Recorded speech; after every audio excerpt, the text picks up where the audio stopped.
ভালো করে শুনবেন, যদি মেনে নিতে পারেন কপাল খুলে যাবে এক্ষুনি, আর যদি মানতে না পারেন ওই যা ছিলেন তা।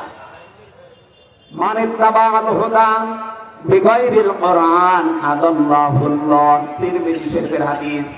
নবীজি বলেন যেখানে কোরআন নেই, যেহেতু হেদায়েত দেওয়ার মালিক আল্লাহ, আল্লাহ কাকে দিয়েছে? কোরআনকে। বলেন বলেন, আরো জোরে বলেন। পৃথিবীর কোন পীরের হাতে হেদায়েত আছে? না, নেই। আমি আজকে জার্মানার ময়দান পুরা ঘুরে দেখলাম, মাদ্রাসা সরসেনার পুরা মাদ্রাসা, সারাদিনে 2 জায়গায় গিয়েছিলাম। এনএস মাদ্রাসা, যেটা কামিল মাদ্রাসা যে সাধুকাটি, ওখানে গিয়েছিলাম কয়েকদিন আগে। পুরা মাদ্রাসা গুলো ঘুরে ঘুরে আমি দেখেছি, হায় দরবার গুলোতে শিরিক পেলাম না। আপনারা যাবেন। কিছু মত পার্থক্য আমাদের সাথে আছে, ওটা আমি মেনে নিয়েছি। এখন জাতীয় স্বার্থে বাংলাদেশের মানুষের এটা মেনে নেওয়া লাগবে। তাদের যে খেদমত গুলো, এটা আমাদের এখন স্বীকার করা দরকার জাতির। আপনাদের বরিশাল বিভাগে বিশেষ করে এলাকাগুলোতে কোরআনের প্রসার মানুষকে আল্লাহর দিকে ডাকার জন্য সৈয়দ ইসহাক রহমতুল্লাহ আলাইহি, এই যে মহেবুল্লাহ, শাহ মহেবুল্লাহ আহমেদ রহমতুল্লাহ আলাইহি, এই মানুষগুলোর যে কাজ কারবার, তারা যে মাদ্রাসাগুলো প্রতিষ্ঠা করে যে দিনের আলো ছড়িয়েছে, আমার মনে হয় এই মানুষগুলোর কীর্তিময় কাজগুলো জাতির সামনে অন্তত তুলে ধরা দরকার। আমি অনেকক্ষণ ছিলাম, এক এক জায়গায় প্রায় 2 ঘন্টা 2.5 ঘন্টা সময় কাটিয়েছি। বহু কিছু আজকে আমি এতদিন উল্টাপাল্টা ধারণা অনেকের প্রতি ছিল। মনে করতাম শুধু চট্টগ্রামের বায়তুল শরফের মরহুম মাওলানা আব্দুল জব্বার রহমতুল্লাহ আলাইহি, এটা বাদ দিয়ে বাংলাদেশে আর মনে হয় সেরকম কিছু নেই। সব জায়গায় তার শুনতাম যে শিরিক বেদাত ভরপুর আছে। শিরিক বেদাত তো আছে, যেমন 8 বছর শিরিক বেদাত আছে মাঝ ভান্ডারি, শিরিক বেদাত আছে সুরেশ্বরী। আপনি যান প্রকাশ্য শিরিক পাবে। দেওয়ানবাগি, রাজারবাগি, কুতুববাগি, এগুলো 100 ভাগের 99 ভাগ শিরিক চলে। এরা দেখবেন আল্লাহ বাদ দিয়ে অন্যের নামে জিকির করে। আমার তাহিরি ভাই জিকির করছে কার নামে? আলী বাবা, শাহ আলী বাবা, কেবলা বাবা, দয়াল বাবা, আগলা বাবা, পাগলা বাবা, ন্যাংটা বাবা দোয়া করছে। আমি নিজে তার মুখে শুনেছি আলী বাবা, শাহ আলী বাবা, ফতে বাবা। বলেন আল্লাহ বাদে কারো নামে জিকির জায়েজ আছে? হ্যাঁ, যদি চট্টগ্রামের বায়তুল শরফে, চরমনার ময়দানে, সরসেনার ময়দানে যদি আল্লাহ বাদে অন্য কারোর নামে জিকির হয়, আপনারা ওখানে যাবেন না। এই কথা বলে দেখেন, আল্লাহ বাদে অন্যের নামে জিকির করা হারাম। সূরা আরাফ 9 নম্বর পারা 13 নম্বর পৃষ্ঠা 4 নম্বর লাইনের 181 নম্বর আয়াতে আছে। না, 180 নম্বর আয়াত।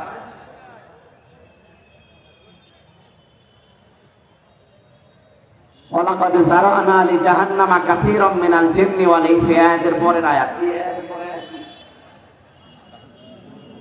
না, এই আয়াতের পরের।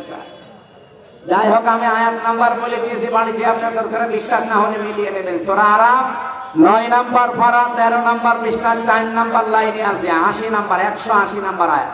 যে কোনো তাফসীরের সাথে মিলাবে। আল্লাহ বাদে অন্যের নামে কেউ যদি মিলিয়েও ডাকে, যারুল্লাযীনা ইলহাদুনা ফি আসমাই, কেউ যদি আল্লাহর নামকে ইলহাদ করে, ইলহাদ মানে পাল্টিয়ে ফেলা। এই যে আল্লাহর নাম ওরা পাল্টিয়ে ইয়া আলী বাবা, শাহ আলী বাবা, কেল্লা বাবা, ফতে বাবা, আল্লাহর নাম আছে একটা? কোথায় আপনি পেলেন এগুলো?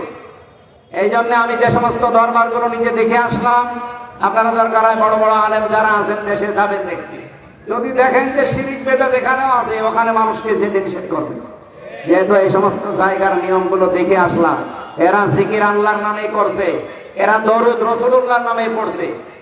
কিন্তু কিছু মানুষ যেখানে শিরিক আর বেদাত প্রকাশ্যে, যেখানে আল্লাহর নামই পুরো পাল্টিয়ে ফেলেছে, এমনকি আল্লাহর নামই বাদ দিয়ে দিয়েছে, এই জায়গায় গেলে আপনার ঈমান থাকবে না যাবে? আমি অন্তত থাকতে আপনার ঈমান চলে যাবে, আর আমি বসে বসে ঘাস কাটবো। 55 বছর পর্যন্ত আল্লামা সাইদি রহমতুল্লাহ আলাইহি এই কথাগুলো জাতিকে জানাতে চেয়েছিলেন। আপনারা শিরিক করবেন না নামের ভেতরে, আল্লাহর নামে। রাসূলুল্লাহকে তুলতে তুলতে এমন উপরে তুলে ফেলে, আল্লাহর উপরে সম্মান দিয়ে দেয় না। স্থান ঠিক রাখা লাগবে। 1 নম্বরে কে? আল্লাহ। 2 নম্বরে রাসূলুল্লাহ। 3 নম্বরে মা বাবা। বলেন বলেন। আপনি সিরিয়াল ঠিক না রেখে একবারে মা বাবাকে আল্লাহর উপরে তুলে দেবেন, আপনি ইমান থাকবে? আমার ভাইরা, এবার আমি হাদিসের যে ব্যাখ্যা বলার জন্য এই হাদিসটা পড়লাম। শব্দ ছিল আদাল্লাহুল্লাহ। আমি আরবি গ্রামার যারা বোঝে, জানে, বালাগাত মানতে পড়ায় পড়ে, এখানে বহু আলেম আছে। আপনি একটু বাড়ি গেছি, আমাদের আলাদা জিজ্ঞাসা করেন তো, শব্দ নবীজি যদি বলতেন দল্লা ইয়াদিল্লু, তাও বাংলা অর্থ হয়ে যেত। কিন্তু বাংলা অর্থ আসতো সোলাসি মুজাররাদ থেকে আসলে যে আপনি নিজেই নিজেকে খারাপ বানিয়ে ফেলেছেন। কিন্তু আদাল্লাহ ইউদিল্লু ভাবে ইফআল থেকে এসেছে শব্দটা। এর খাসিয়াত আছে 9টা।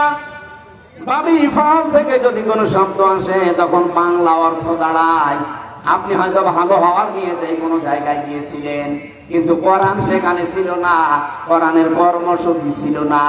এই জন্য আল্লাহ নিজে দায়িত্ব নিয়ে আপনাকে আরো গোমরা বানিয়ে দেবে।